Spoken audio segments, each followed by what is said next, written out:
Okay, it's Sunday, which means against my better judgment, it's time to go to Reddit and see what we can find in this hive of scum and villainy. So I've been to the Overwatch University subreddit ahead of time and just scraped all the questions off the first couple pages, and we're going to answer them now while some footage of Dragon Ball FighterZ plays in the background, because it's a better game than Overwatch is. And if you're wondering which side I'm on, just look for whichever side started with Android 21. So first up is, are Bridget and Lucio decent anti-Mei supports? Yeah, pretty much. Like, they're the best you're gonna do, pretty much, because you've got someone that both of those people have got abilities that can push Mei off of the person, which is important. And in the event that you don't get to them before they're frozen, you can still boop the Mei after she's frozen them and mess up the headshot that she's gonna go for afterwards, and then hey, problem solved. I think Lucio is less good than Bridget is, just because if she focuses you as Lucio, you tend to be fairly sad about it. Whereas Bridget, because she has the shield, can defend herself a little bit better. But Bridget tends to struggle overall with the kind of team comps that you're likely to see right now, so Lucio will end up being your better bet most of the time. So there you go. Next up is how to deal with bad rhymes as a healer. And you have limited options as a healer. You can pick, like, Ana and just attempt to heal the guy through whatever he's doing, because you can heal him from really far away as Ana, because, let's be real, we're talking about somebody who's bad at Reinhardt. We're talking about a very specific thing that Reinhardt player is doing, aren't we? He's charging in way ahead of everybody else, like 20 men deep, and getting fucking murdered. So you want to be able to heal the guy from far away and be able to do a lot of healing, which only really leaves Ana. You can pick Batista, throw the lamp at him. Ana can also nano boost, that's another one. And that's like kind of your options, really, because, I mean, Moira outputs a lot of healing, but the problem is she has to be way close to the Reinhardt, which is going to be difficult to do without dying yourself, depending on what the Reinhardt player was doing. So, you know, that one might not be so good a lot of the time. That's, like, kinda it. Basically, like, if the Reinhardt's bad, it's gonna be upsetting, and there's not much you as a healer can really do about it. A lot of the time, the actual best course of action is actually going to be write the person off. Like, if the person is doing something truly ridiculous, it might be better for you to go, he's fucking dead, and concentrate your healing on somebody else who isn't, to be very direct about it, a walking corpse, which is what Reinhardt's gonna end up being a lot of the time if he's really bad. And it's kind of your options, really, as a healer. You know, there's not a lot you can do about it. I suppose you could also pick, like, Lucio or Zan and, like, use your defensive ultimate when the Reinhardt goes in to do the dumb thing, but that's a very depressing use of company resources, isn't it? So, yeah. It's going to be hard for you in that situation. Bad Reinhardt players are very, very difficult to keep alive, and sometimes they just might not be worth the effort. So there you go. So next up is, what ultimate abilities do not work well together?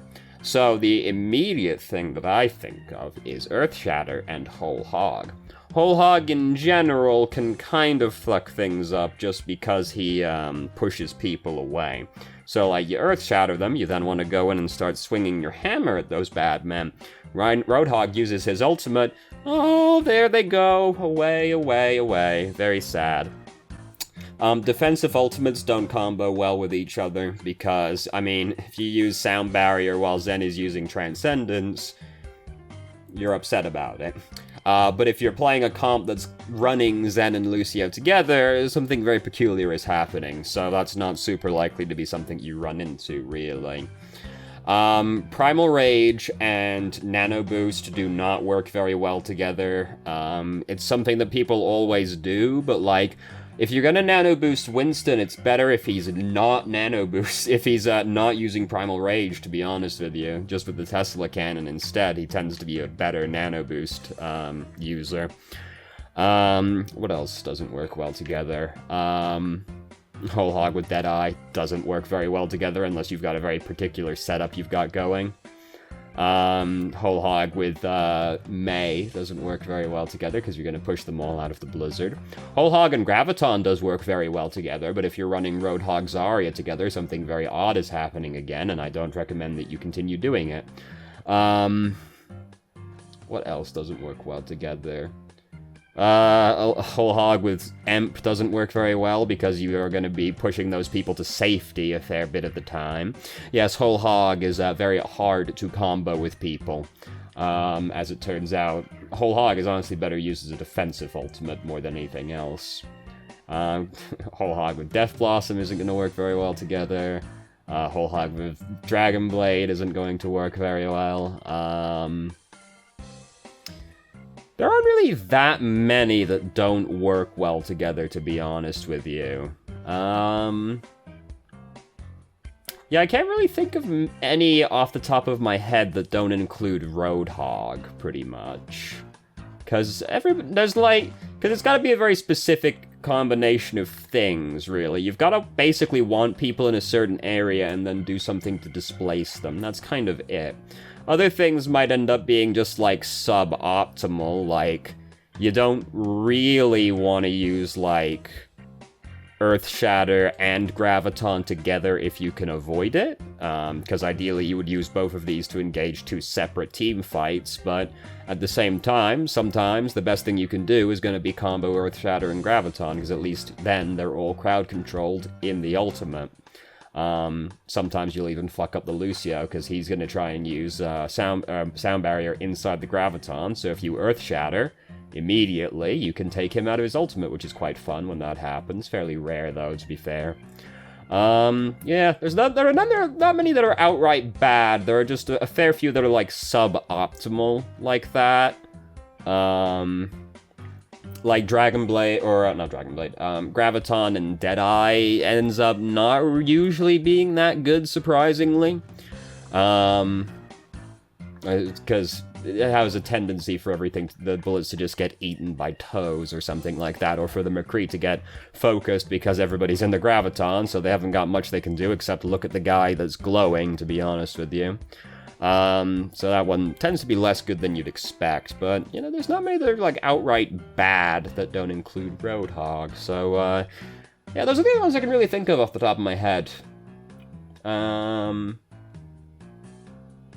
Yeah, I can't really think of any others that are, like really bad, so we're just gonna move on. How does Ashe rate as a one-trick for climbing? Very similarly to, Widowmaker. She's a little easier to play than Widowmaker, and has slightly less, like, hard carry potential as well. Because Widowmaker, if you're really good at Widowmaker, you can just one-tap everybody on the enemy team when they poke their faces out, right? Ashe cannot one-tap people unless she's being damage boosted, or they were already wounded, which isn't really one-tapping them, is it? So she has slightly less in the way of, like, outright carry potential, but I mean, she still does 190 damage if she gets a headshot, right? Like, it's still pretty fucking good. She's got, like, more abilities that she can lean on as, like, utility than Widowmaker can. Because Widowmaker is very outright damage, very low in the terms of utility. So, Ashe having the Dynamite, the Coach Gun, and Bob are all nice utility to have that Widowmaker doesn't have. But she trades some of her damage potential in exchange for this. So she is a little bit easier than Widowmaker, and has slightly less carry potential than Widowmaker. But, like, if you want to one-trick a DPS, Ashe is, like, a pretty good one to go for, as far as I'm concerned. She's not as good as going for, like, in the current meta, anyway. She's not as good as going for somebody like Doomfist, or Reaper, or even May, or Symmetra. They're gonna be, like, better one-tricks to go with, but that outside of, like, the top-tier DPS right now, I think it pretty much goes, like, Widow, Ashe, Hanzo, because if you're good at these heroes, you kill a lot of people, which is kind of important in terms of, like, carry potential a lot of the time. So, she's up there, definitely. She's not in the top tier of heroes just because of, like, double shield meta, basically, but she's, like, right below that. She's, like, one tier below, as far as I'm concerned, as for, one-trick climbing potential. So, if you're a big fan of Ashe, dude, fucking go for it. Ashe is fucking sick, dude. Also, there's slightly less double shields now, so she's gotten a little bit better. Since they nerfed Toes, Orisa, and buffed Roadhog, as well as nerfing Symmetra, I've seen less of all of those people and slightly more of Roadhog, so it's a little bit better now. I see a Roadhog in, like, every fucking game, to be honest with you. People are big into Roadhog right now. I still don't think Roadhog's actually that good, but people take any excuse to not play Toes and Orisa, more or less, because Roadhog's a lot more fun than those heroes are. And for most people, anyway, I prefer Toes, to be honest with you, but yeah, she's pretty good. She's pretty good. She's not top tier, but she's pretty good. So next up is anyone else feeling restricted as a support. So I think supports, this might be the worst meta for supports, for maybe ever, but definitely since, like, the Moth meta. It might be slightly worse than then, to be honest with you, because I felt like at least when Moth was meta, not meta, you could pick most of the off supports pretty freely. Like, you know, the Mercy was there, like that was undeniable. But you had more freedom in the healer that you picked with the Mercy. Right now, I feel like there is very little in the way of creative freedom in terms with supports, because Moira is more or less the best support you can pick right now, as far as main healers go. And it's hard to justify any of the off healers other than Lucio. Zenyatta isn't so good when there's all these shields in the way.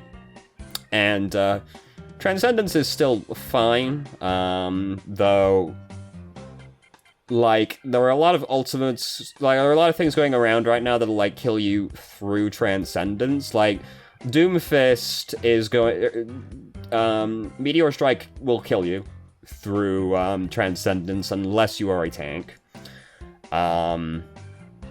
And it's less good for, like, Gravitic Flux just because of, like, the long wind-up that Gravitic Flux has, I find. Though, you know, it's still a lot better than just fucking taking Gravitic Flux on the chin.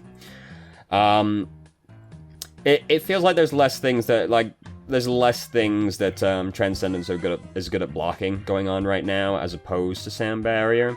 And Zenyatta is, of course, extremely fragile, which is something to consider right now when you're likely to run into Reaper, Doomfist, Mei, Symmetra, all of whom will absolutely fucking mince Zenyatta, but Lucio can actually defend himself against those people. So, and Bridget is dead because Blizzard killed her, so you don't get a lot of freedom in terms of the off-healer right now. You can, of course, still pick one of the other main supports as the off-healer, but then you are lacking a defensive ultimate, unless you're picking Batista, who at least has the lamp, though the lamp got nerfed. So that's not usually recommended, which means that a lot of the time, you're just running Moira Lucio. Or you're running, like, Moira Ana, Moira Batista, which is, frankly, just worse, because you don't have a defensive ultimate. So, yeah, like, you can pick, like, another main healer other than Ana or Moira, sure, but with all the shields going around and the people that are extremely likely to fucking murder you, Moira becomes pretty good, because she can heal people through barriers with the orb and her ultimate. She can reposition easily to get behind the barriers. And she is the most survivable support by far. So, it's very hard to justify picking any of the other healers. I feel like this is worse than the Moth, just because there's less variety in the off support role as well. Whereas Moth, you could pick, like, any of the off supports feasibly, and it was fine. So, yeah, it's pretty bad right now. I feel very restricted to been playing a support, but conveniently, Moira is one of my favorite heroes. So, I don't care. Especially coming off the previous meta, which was Ana Batista. and that was it. So I'm pretty stoked, because Moira went from being, like, the worst support. People were like, why does Moira exist? To, I can't pick anyone other than Moira, dude. So I'm fine with that, personally. But if you're less of a fan of Moira, sucks to suck. And if you don't like playing Lucio, and frankly, like, Lucio's a fucking boring hero, dude. I fucking hate playing Lucio. If you're not trying to get to the front page of Reddit by playing Lucio, Lucio is extremely fucking boring to play, dude. I hate it.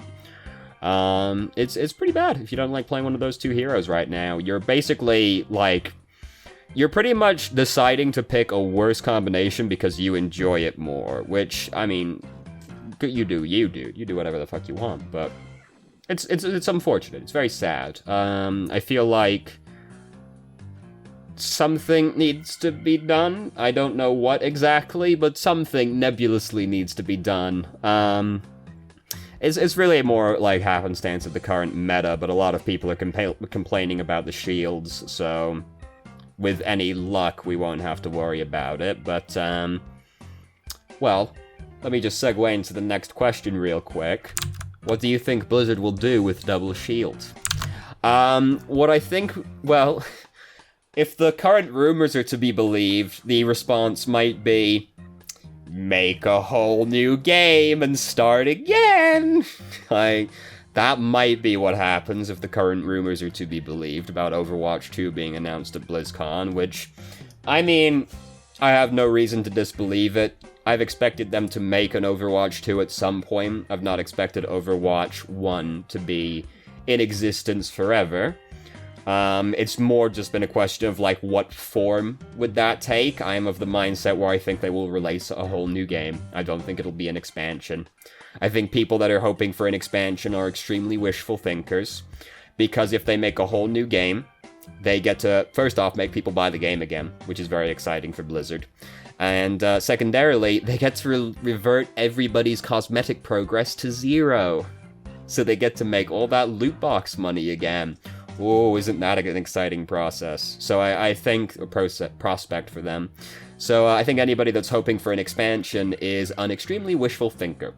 And I don't think that will happen, though, you know, it would be great if it did.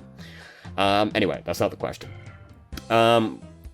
As for what they'll do about Double Shield, I mean, all they're likely to do is nerf Orisa and Sigma until they become unplayable.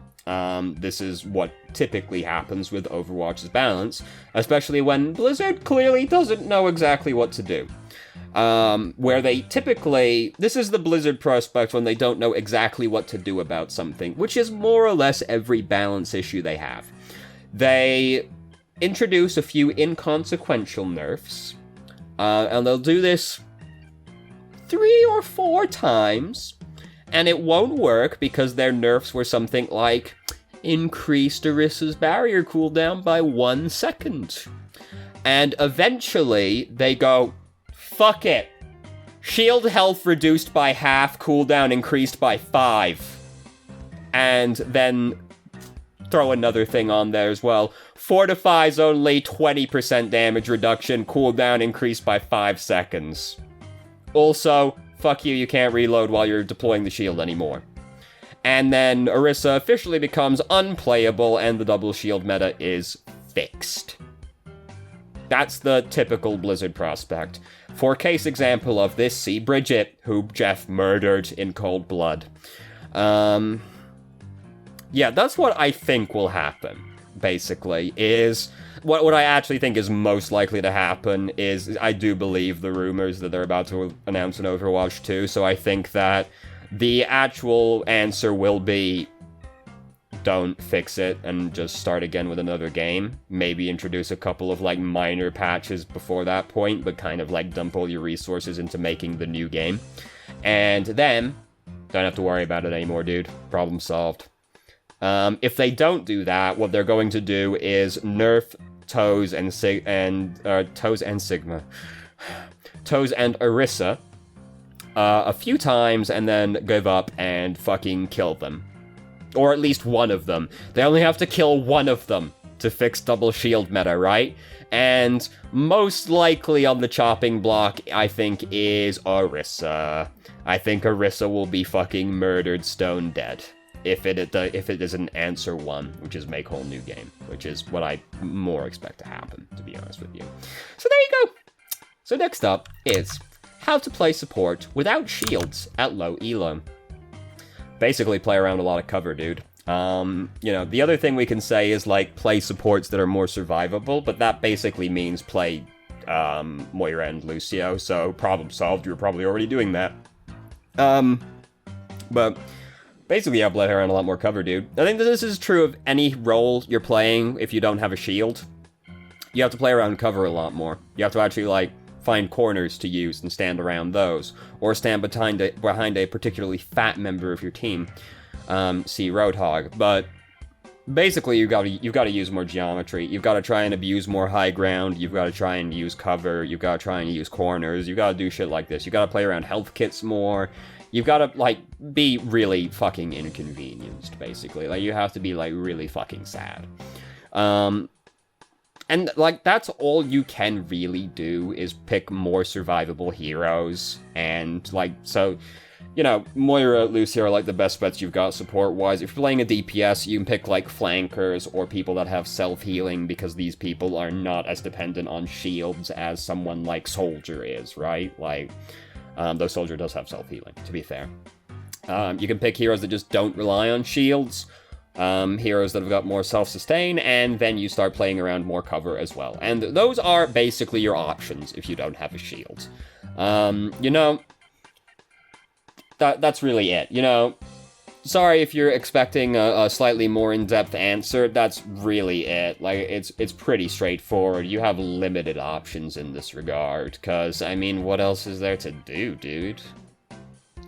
Outside of yell at the person and tell them to pick a shield tank, right? Which is gonna have mixed results, to say the very least. Your only other options are cover and self-sustain. There you go. Sorry.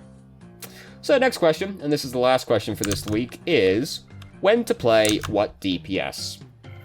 So, sometimes map helps in this regard. Like, sometimes you're playing on a map that has, like, a lot of high ground, so you're more encouraged to pick a hero that can abuse high ground, which basically means a long-range DPS.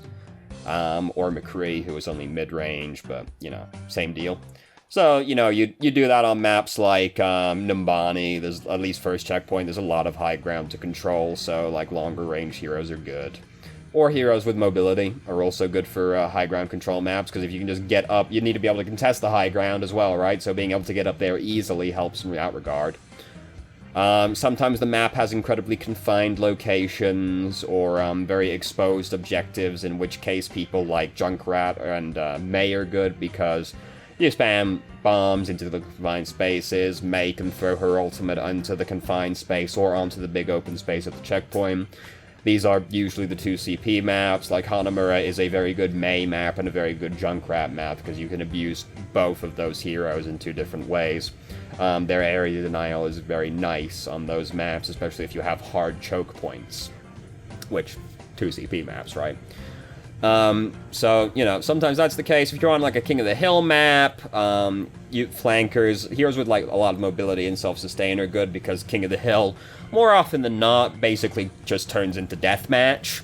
So, heroes with self-sustain and high mobility are good. You can respond to situations, you don't need your teammates as much, stuff like that.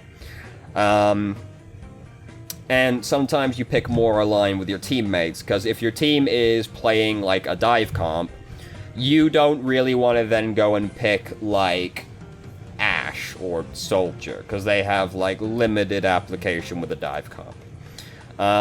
You can play them with a dive comp, like, you play Widowmaker is frequently played with dive comps because of her high pick potential, but to be honest with you, unless you're playing with people if you're playing with a dive comp, you're going to be better off picking a diver or a flanker. Like, you're going to be better off picking, like, Doomfist, Tracer, Reaper, somebody like that, instead. But, if your team is playing something really static, like Double Shield or Bunker, then you're going to be more incentivized to pick a more static hero, and or one that has crowd control. So, Soldier, McCree, Mei, Symmetra, these are people that sit down in one area, they control the space. McCree's got crowd control, so he can peel for people and make the bunker a little bit safer. Same deal with May. Soldier, Ash, Hanzo, these are all, like, people that are very excited to stand behind two shields where they can have uncontested lines of sight to the enemy team, so they do well in that kind of environment.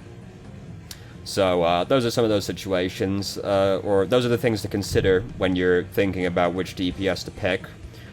Basically, map, your team composition. Enemy team composition also plays in.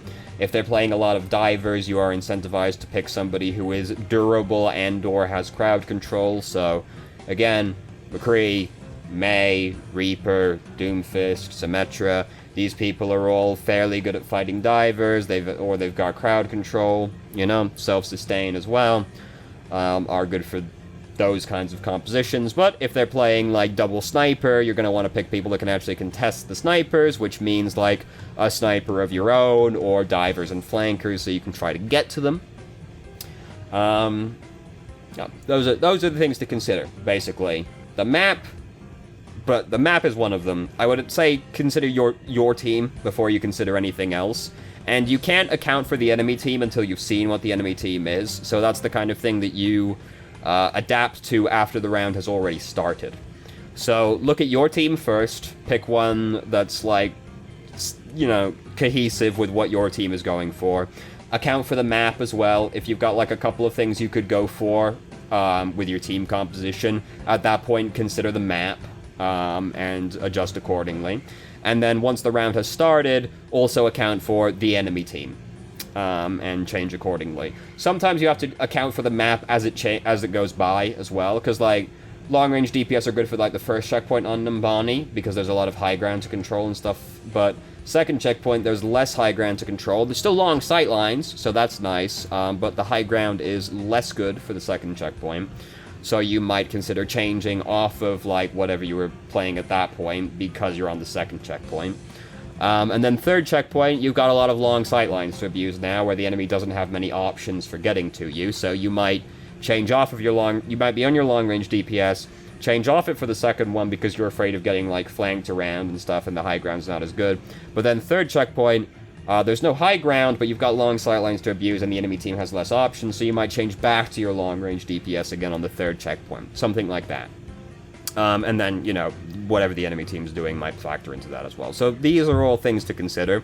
But the number one thing to consider out of these three is team composition, like your team composition. And then you use the map as, like, a tiebreaker for multiple things, and then you respond to the enemy team as necessary. But now, having said all of that, forget all of what I just said, because the actual number one thing to consider is just what hero you're good at, dude. I've firmly maintained this since the dawn of time, and I'll maintain it till the heat death of the universe. Player skill with hero greater than all other considerations in combination. It doesn't matter if the hero would be better for your team, better for the map, and better for the enemy team. It doesn't matter if you don't know how to play that hero, because you will not be able to take advantage of any of these three aspects if you don't know how to play the hero. So, forget everything I just said and pick whatever hero you're good at. Because doesn't matter if it's better on paper. If you don't know how to play it, you don't know how to play it, dude. It's that simple. Similarly, if you don't like the hero, whatever, dude. Don't fucking bother. We're playing a fucking video game. You're meant to be having fun. There's no point doing something you hate at the same time. You know, hopefully there's a variety of things that you're okay with so that you can be more reactive to these things. But at the end of the day, I am of the belief we are playing a video game, so you should be having fun. Because otherwise, what's the fucking point, dude? And that you should pick someone you're good at. These two considerations trump everything else. In combination, these two things, like, beat everything else combined. So that's the thing. If you know, there's a lot, you can play a lot of heroes, you're one of those people that enjoys being able to play a lot of heroes, kind of like I enjoy being able to play a lot of heroes, then, you know, these are the things you should consider. But if you're not that way, you only know how to play one or two heroes, you hate playing certain heroes, whatever, dude. Play what you're good at, play what you enjoy doing. I don't care who you pick as long as you're trying to win. That's all that matters to me. And now I've made the classic blunder that I make every Sunday, where I started a game and kind of like finished what I was talking about. But now we have to wait for the game to finish before we can move on to anything else. Because I don't want to leave you in suspense as to whether or not I was bad, which the answer was probably yes, but, you know, we like to see it, right? We want to see the person be bad. So now we gotta fill space. So I haven't got anything to say about fighters, which is what I usually say, because they haven't shown us anything about Broly, which is the thing I'm waiting for at this point. So, you know, what do you think they're going to do with Overwatch 2? That's what I'm going to say now. Because I think it's going to be a full release, but, you know, you tell me what you think. Do you think it's going to be an expansion, you know, just some kind of, like, big add-on? What do you think? Do you think it'll be, like, the same game, but they'll just rebrand everything to Overwatch 2? You know, whatever. Answers on a postcard. But, like, what do you think that'll actually mean for the game? Because, like, I've seen the one leak going around where there's going to be some kind of leveling system now, where you're going to level up and that's going to affect how heroes' abilities work. The one example I saw was Tracer being able to level up Pulse Bomb so that if she stuck one person, it would stick everybody that was very close to her as well. And this came from the person that is, like, leaking this stuff, who does have a track record of being correct. So, you know, that's something to consider, because he leaked Ashe a week before she was announced. So he's, you know, take it with a grain of salt, as always with any leak, but this guy does have some kind of past experience, so it's worth considering. And supposedly there's going to be PvP and PvE content, which I have expected for Overwatch 2, basically since Overwatch 1 launched, because the biggest recurring complaint about Overwatch is it doesn't have a story mode, or any kind of, like, PvE, like, permanent PvE content. My stance on this is I don't give a fuck, because, like, I would think of Overwatch's story in the exact same way I would think of, like, a Call of Duty story, where, like, sometimes they're okay, you know, like, Black Ops 1 had, like, a pretty good story. The space one, actually, like, I've forgotten what the fuck it was called, dude. The space one actually had a kind of interesting story, to be honest with you. People, like, shit on that one, but I actually quite liked that one, story-wise. But, like, you know, it would be okay, and then I would never think about it ever again. And, like, the PvE content we've had so far, like, yeah, it's fun a little bit, but, like, I get really tired of it really fucking fast, you know? Like, I wouldn't want to do it forever.